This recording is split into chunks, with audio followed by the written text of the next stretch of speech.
Today on Nyberg, we're talking about food, and guest authors are Eric D. Lehman and Amy Nawrocki. And you guys have been married for a while. You're both professors of English at the University of Bridgeport. Too much time together, or it's okay? I have no problem with that.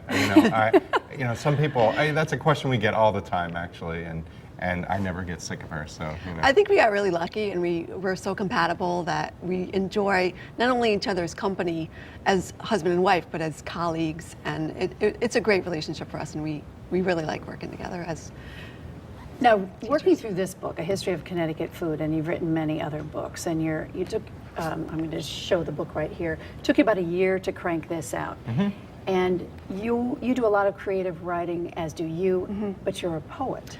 Right. So how did we put A History of Connecticut Food together and combine the love of the written word, right. poetry, creative writing, and even recipes in here? How did it, who got to say what about this book to get it out?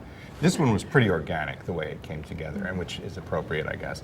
But it really, the last book we wrote together, A History of Connecticut Wine, that book we switched off chapters. So you're just going to eat your way through Connecticut. But this one just came together as we were writing it, and we each wrote little parts of it, and of course tried all the recipes and had to take a lot of the pictures and things like that as well. We started pooling through history, and some of it we had. You go way back to the Indians. Yeah, we had little hints of either from the wine book or from our other investigations into history.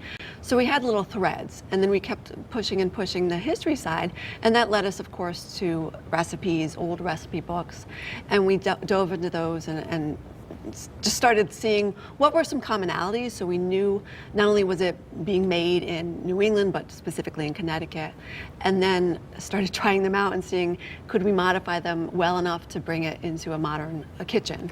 And that's interesting because you go all the way back to the 1600s, where we talk a lot about Indians and corn and all the recipes that came from corn, all the way up to steamed cheeseburgers and the hot dog. That's right. And for folks who don't know about Connecticut and steamed cheeseburgers, give me a little history about that. It's one of the more modern dishes. I mean, it's the hamburger. We have a little bit of history here with New Haven and Louis' Lunch. Louis' Lunch, right. So we have some claim to maybe the origin of the hamburger. But the steamed cheeseburger is truly Connecticut.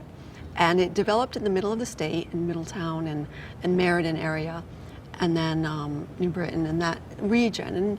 And it's exactly as it says. You have hamburger and you steam it rather than grill it or fry it. And the steaming process is, for us, what we found, it preserves the taste of the meat a little bit more than frying it. And then the real crux of it is the steamed cheese, which is gooey awesome, and wonderful. Right. Yeah. Why is this such a hot dog state?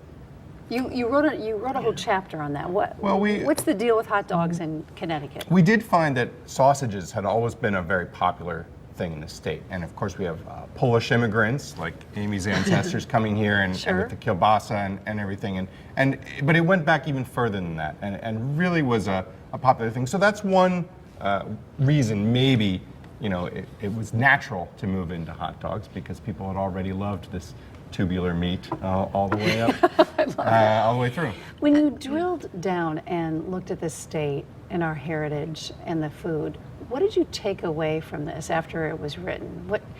If I asked you a paragraph, what did you take away from this book? Well, part of it is embracing the history and the traditions that we have. But for me, really, it was discovering how far we've come and how different our food palette is from where it started, and how much influences we have now that are not necessarily changing the entire palette, but giving us an opportunity to bring more to our Connecticut table. You mentioned corn and Native American influence early on. Now we have other influences from other cultures that are coming in with their take on cornmeal, and then we have Asian influences now, and all sorts. It's evolving. It's evolving, and we think that we can claim it all, but the Connecticut part of it is. What was your takeaway? My take was that we here in Connecticut have been a little lax in our branding, I think. This is a marketing. I love that. So how should we rebrand ourselves? Well, there are dishes that are Connecticut dishes. For example, on the cover of the book, we have the hot lobster roll. Yes. Well, we invented that here in Connecticut, in Milford. why don't we think of this as the Connecticut raw lobster roll? Everybody knows the lobster rolls as being something from Maine. Well, they invented the other lobster roll, the sort of cold salad version. So we need to own this. That's right. We need to own certain things like that, like Connecticut clear broth chowder. Things that were invented here, but then either we're not claiming it all or they're being claimed by other people because we're not doing that. And so I was just astounded. And I found this out the year before when I was researching my other book, how many dishes are either native to Connecticut or something that we did really well here in the past or even today, and yet we aren't taking that ownership. I mentioned that you are a poet, Amy, and you do have some poetry in this book. And I wanted to ask you this question, and somebody wrote about you saying, you know, people are afraid of poetry. And how is it, well, first of all, you snuck it in the book, but obviously you guys are married, so I'm sure there was a conversation about that. But what is it that people are afraid of when it comes to poetry? I think maybe it has to do with the way we teach students poetry when they're young as something that's poetry with a big capital P and lofty, and even though it's not and it hasn't ever been, but more specifically in the 20th and 21st century, it's open and widened in terms of appeal. I think we're still taught that, and it's hard to let go of that feeling of it's difficult, it's out of my range or out of my reach as a learner, even as a student or as a reader. I think we also don't do a good job promoting poetry as a culture, and so our access to it is limited. So we're So what either are you going to do about that, Amy? As a spread the single word. person, what are you Well, going to do I about teach. That's one of my aims in teaching, is to let students see the beauty of poetry, whether they're writing it or they're just appreciating it as literature. Write my own poetry to share with others, and access venues where poetry is alive and well, and promote other writers. I'll talk to you about a place. The Institute Library in New Haven is a great place for poetry if you don't know about it. So you have some books under your belt now. What's the next one to come out?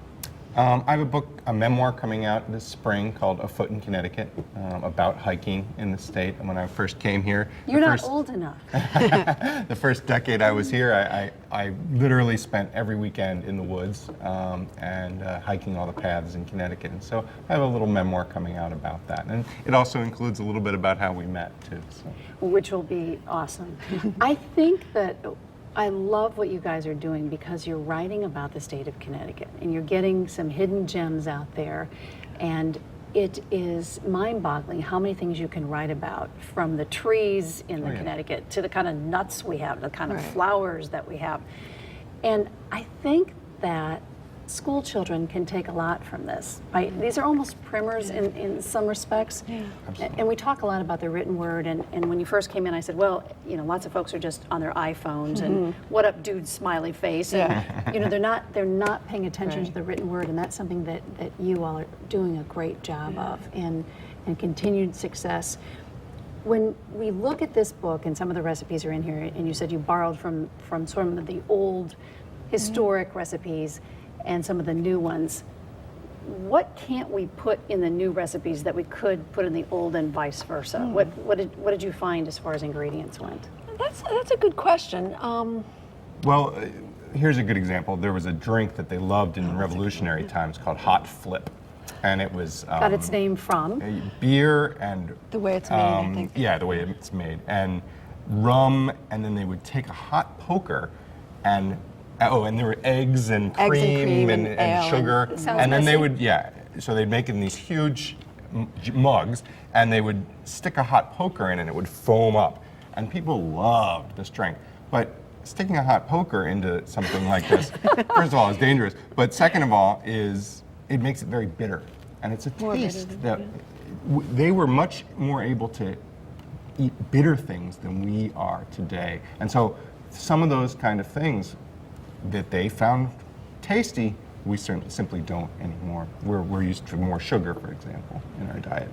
So the takeaway again is we've got a great state. There's lots going on here. Pick up this book and learn your way through the food, the history of Connecticut, and have some fun and write some poetry at the same time. Is that correct? Why not? I mean, it has recipes and poetry. They kind of go together because of their density and their condensed, vision of one thing. I like to think about that when I'm writing poetry too. So it lended itself. And as professors at the University of Bridgeport together, what are you finding that your students thought about some of your books?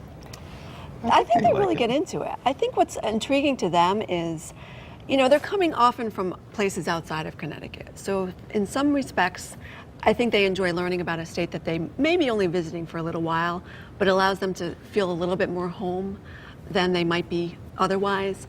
I also think for students who are from Connecticut, and we find this of not just students, but anybody we talk to who's from Connecticut and say, hey, I never knew that, or I've never been to that restaurant, or I didn't even know that existed, and it's 10 minutes from my house. Just to opening up people to the opportunity to explore more so than they might have otherwise.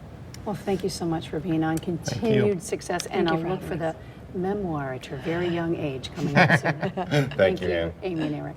Thank you, Anne.